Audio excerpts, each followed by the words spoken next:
আসসালামু আলাইকুম রহমতুল্লাহি ওয়া বারাকাতুহু।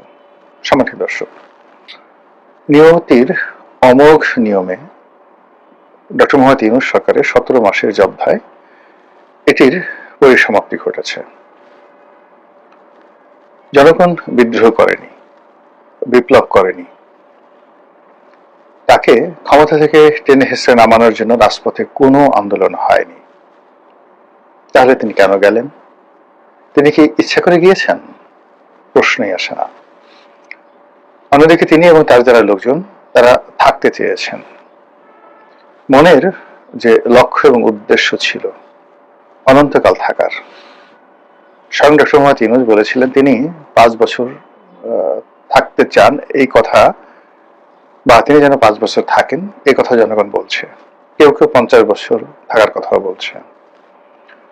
তার এই সরকারটির নাম ছিল অন্তর্বর্তীকালীন সরকার। দেশি বিদেশি বিভিন্ন সংবাদ মাধ্যমে তিনি সাক্ষাৎকার দিয়ে বলছেন তার কোন নির্দিষ্ট সময়সীমা নেই।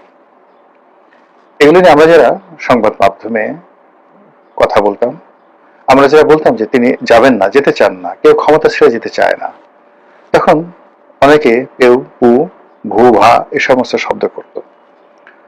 অনেকে বলার চেষ্টা করতো যে ডক্টর মোহাম্মদ ইউনূস তার নির্দিষ্ট সময় ক্ষমতা ছেড়ে নির্বাচন অনুষ্ঠান করে তারপর তিনি চলে যাবেন। ভালো কথা। তো আপাত দৃষ্টিতে মনে হচ্ছে তিনি চলে গেছেন, বা তিনি একেবারে নির্দিষ্ট সময় তার কমিটমেন্ট রক্ষা করে চলে গেছেন, এবং আমরা যারা তার চলে যাওয়ার ব্যাপারে কথাবার্তা বলেছি আমরা আসলে ভুল বলেছি। বাস্তবে কি তাই? মোটেও নয়। বাস্তবতা হলো যে এই বাংলাদেশে ডক্টর মোহাম্মদ ইউনূস যখন এলেন তখন আকাশ বাতাস চন্দ্র সূর্য গ্রহ নক্ষত্র তারকা কেবল ইউনূস ইউনূস ইউনূস।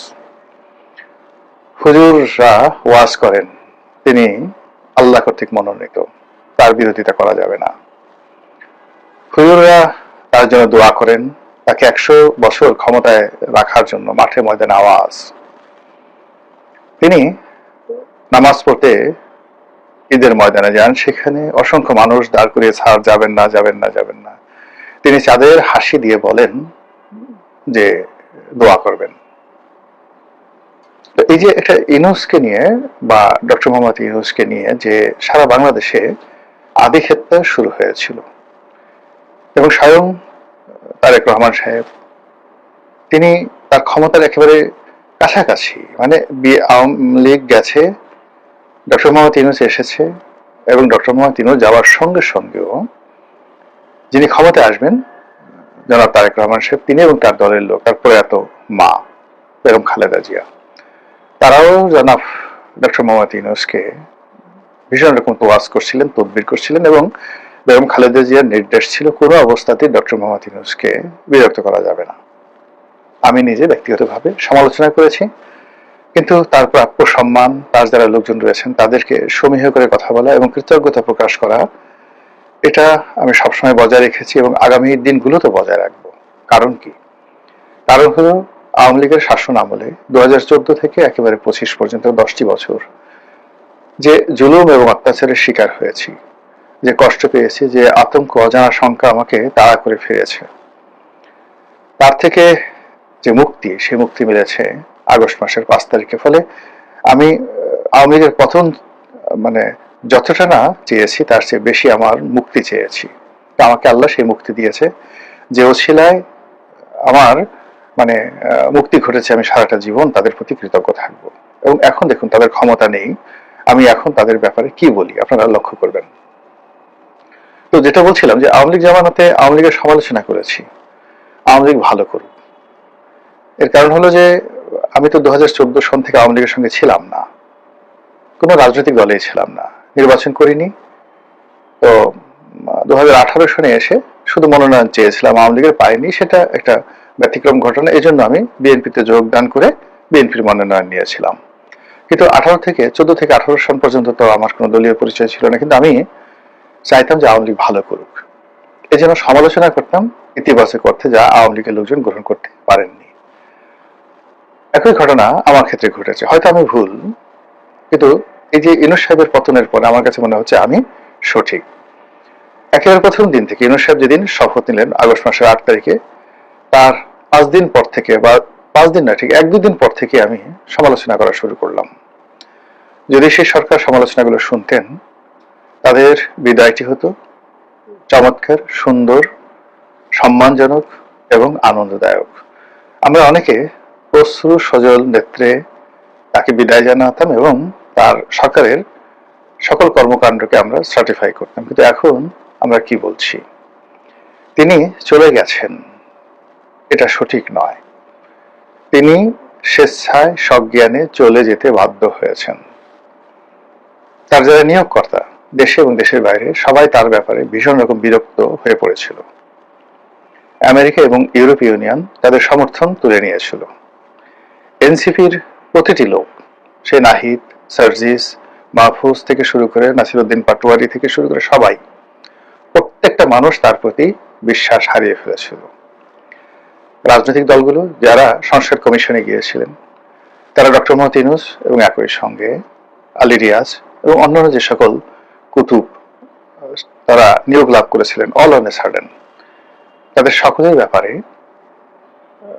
তারা সকলের মানে এই ডক্টর মোহাম্মদ ইউনূসের যে সকল লোকজন, যাদেরকে আপনি কুতুবে ফুরফুরানি বলতে পারেন, নূরে ঝুলঝুলানি বলতে পারেন, মানে কুতুবে ফুরফুরানি মানে কুতুব তো আপনি বুঝেন যে নেতা, বড় মোর্শেদ, বা যিনি নিজেকে শায়ক বা মনে করেন যে আধ্যাত্মিক ক্ষমতার অধিকারী।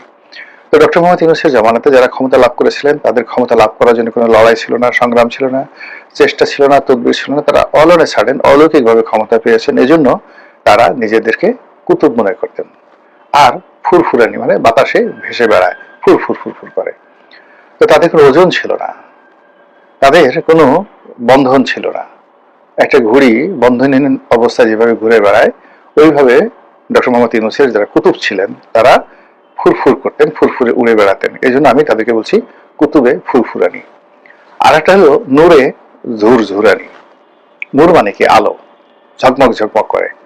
আপনি দেখবেন যে তার যে সকল কুতুব বা কুতুবি বা কুতুবানি যোগদান করেছিলেন, তাদের সবার চেহারা সুরত একেবারে তেলতেলে, ঝলঝলে, ঝুলঝুলে হয়ে গেছিল। প্রত্যেকটা লোক, যে চিকন ছিল সে মোটা হয়েছে, যে মোটা ছিল সে তার গায়ে ঘি মাখনের আবেশ পড়ে গেছিল, যে লোক কথা বলতে পারতো না, ও মাই গড, তাদের কথার দাপটে, হুমকিতে ধামকিতে তছনছ।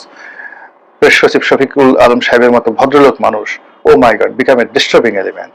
তার সাথে সাথে আরো যে কয়জন আসলেন প্রেস বিভাগে, মানে তাদের যে হুমকি ধামকি কথাবার্তা, আমরা যারা এই সমাজে বসবাস করছিলাম আমাদের জন্য খুব অসহ্য হয়ে পড়েছিল।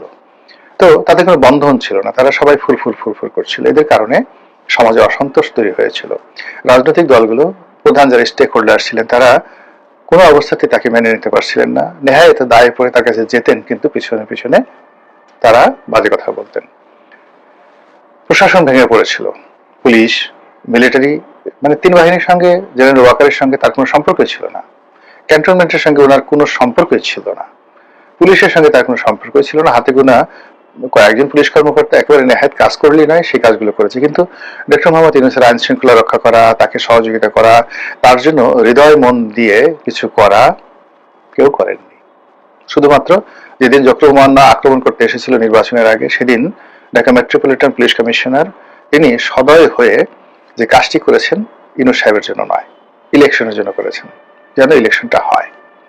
তো সেই যে ডক্টর মোহাম্মদ ইউনূস এমন একটা পরিস্থিতিতে তিনি পড়লেন, সারা পৃথিবী তার জন্য ছোট হয়ে এলো, সারা পৃথিবী তার জন্য বিষাদময় হয়ে গেল। যে পৃথিবী তিনি মুক্ত বেহেঙ্গর মধ্যে ঘুরে বেড়ালেন, সে পৃথিবীতে তার যাওয়া বন্ধ হয়ে গেল। তার সর্বশেষ যাত্রা লন্ডন। সেই লন্ডনে তিনি গেলেন, অপমান হলেন, অপদস্থ হলেন। ঠাট্টা টিটকারি মস্কারা থেকে শুরু করে আওয়ামী লীগ থেকে শুরু করে অন্য সমস্ত দল, মানে তিনি রীতিমতো সেখানে নাজেহাল নয়, শারীরিকভাবে লাঞ্ছিত হওয়ার মতো অবস্থায় পড়ে গেলেন। তার কুতুব বা কুতুবে ফুরফুরানি তারা যে কিভাবে দৌড় দিয়েছে সেই সময় আপনাদের মনে আছে। এরপর তিনি ওখানে বসে খলিলুর রহমান সাহেবের মাধ্যমে তিনি তারেক রহমান সাহেবের সঙ্গে একটা সমঝোতা করেন। এটি সমঝোতা না আত্মসমর্পণ, না কি এটি নিবেদন, এটা এখন আপনারা বুঝতে পারছেন। তার প্রেক্ষিতে এই ফেব্রুয়ারি মাসে নির্বাচনের তারিখ ঘোষিত হয়। কিন্তু লন্ডন বৈঠকের আগে তাদের যে চাল চরিত্র, এটা আপনারা কল্পনাও করতে পারবেন না।